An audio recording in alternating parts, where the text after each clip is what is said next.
श्री परमात्मने नमः। श्री गीता जी की महिमा वास्तव में श्रीमद् भगवद गीता का महात्म्य वाणी द्वारा वर्णन करने के लिए किसी की भी सामर्थ्य नहीं है, क्योंकि यह एक परम रहस्यमय ग्रंथ है।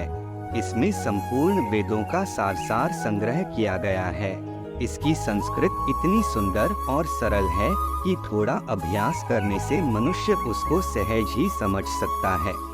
परंतु इसका आशय इतना गंभीर है कि आजीवन निरंतर अभ्यास करते रहने पर भी उसका अंत नहीं आता। प्रतिदिन नए नए भाव उत्पन्न होते रहते हैं। इससे यह सदैव नवीन बना रहता है एवं एकाग्रचित्त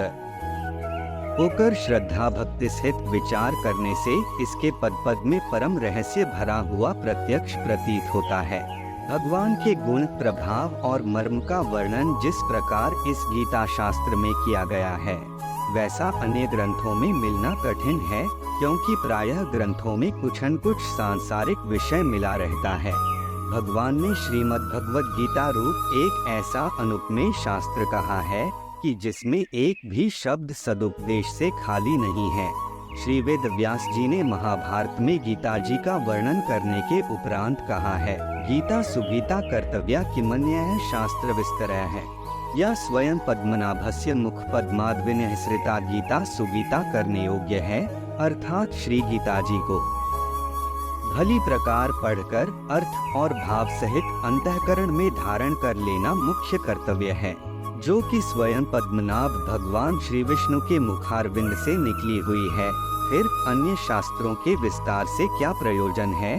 स्वयं श्री भगवान ने भी इसके महात्म्य का वर्णन किया है। अशून्य 18 श्लोक 68 से 71 तक इस गीता शास्त्र में मनुष्य मात्र का अधिकार है, चाहे वह किसी भी वर्ण आश्रम में स्थित हो, परंतु भगवान में श्रद्धालु और भक्तियुक्त अवश्य होना चाहिए, क्योंकि भगवान ने अपने भक्तों में ही इसका प्रचार करने के लिए आज्ञा दी है, तथा यह भी कहा है कि स्त्री, वैश्य, शूद्र और पापियों भी मेरे परायण होकर परमगति को प्राप्त होते हैं। अशून्य 9 श्लोक 32 अपने अपने स्वाभाविक कर्मों द्वारा मेरी पूजा करके मनुष्य परम सिद्धि को प्राप्त होते हैं। अशून्य 18 श्लोक 46 इन सब पर विचार करने से यही ज्ञात होता है कि परमात्मा की प्राप्ति में सभी का अधिकार है, परंतु उक्त विषय के मर्म को न समझने के कारण बहुत से मनुष्य, जिन्होंने श्री गीता जी का केवल नाम मात्र ही सुना है, कह दिया करते हैं कि गीता तो केवल सन्यासियों के लिए ही है। वे अपने बालकों को भी इसी भय से श्री गीता जी का अभ्यास नहीं कराते कि गीता के ज्ञान से कदाचित लड़का घर छोड़कर सन्यासी न हो जाए, किंतु उनको विचार करना चाहिए कि मोह के कारण क्षात्र धर्म से विमुख होकर भिक्षा के अन्न से निर्वाह करने के लिए तैयार हुए अर्जुन ने जिस परम रहस्यमय गीता के उपदेश से आजीवन गृहस्थ में रहकर अपने कर्तव्य का पालन किया, उस गीता शास्त्र का यह उल्टा परिणाम किस प्रकार हो सकता है?